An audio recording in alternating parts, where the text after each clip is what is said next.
ಇವತ್ತು ಬೆಳಗ್ಗೆ ನಾವು ನಮ್ಮ ಸುತ್ತೂರು ಶ್ರೀಗಳ ಭೇಟಿ ನೀಡಿ ಶ್ರೀ ಶ್ರೀ ಶ್ರೀ ಶಿವರಾತ್ರಿ ದೇಶಿಕೇಂದ್ರ ಮಹಾಸ್ವಾಮಿಗಳನ್ನು ಇವತ್ತು ಭೇಟಿ ನೀಡಿ ಅವರ ಆಶೀರ್ವಾದವನ್ನು ಪಡೆದಿದ್ದೇವೆ. ಸುತ್ತೂರು ಮಠಕ್ಕೂ ಬಹಳ ಅಭಿನವವಾದ ಸಂಬಂಧ ಅದೇ ರೀತಿ ಮುಂದುವರಿಲಿ ಅಂತ ನಾವು ಇದು ಮಾಡ್ತೀವಿ ಮತ್ತು ಈ ರಾಜಕೀಯ ಕ್ಷೇತ್ರದಲ್ಲಿ ಎಂಟ್ರಿ ಕೊಟ್ಟಿದ್ದೀವಿ. ಶ್ರೀಗಳ ಒಂದು ಆಶೀರ್ವಾದ ಸದಾ ಇರಲಿ ಅಂತ ಪ್ರಾರ್ಥನೆ ಮಾಡಿದ್ವಿ. ಅದರ ಜೊತೆಗೆ ಅವರ ಸಲಹೆ ಮತ್ತು ಸಹಕಾರ ಇರಲಿ ಅಂತ ಕೇಳಿ ಇವತ್ತು ಬೆಳಗ್ಗೆ ನಾವು ನಮ್ಮ ಸುತ್ತೂರು ಶ್ರೀಗಳ ಭೇಟಿ ನೀಡಿ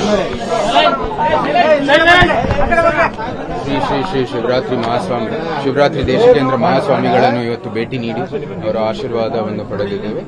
ಸುತ್ತೂರು ಮಠಕ್ಕೂ ಬಹಳ ಅಭಿನವವಾದ ಸಂಬಂಧ ಅದೇ ರೀತಿ ಮುಂದುವರಿಲಿ ಅಂತ ನಾವು ಇದು ಮಾಡ್ತೀವಿ ಮತ್ತು ಈ ರಾಜಕೀಯ ಕ್ಷೇತ್ರದಲ್ಲಿ ಎಂಟ್ರಿ ಕೊಟ್ಟಿದ್ದೀವಿ.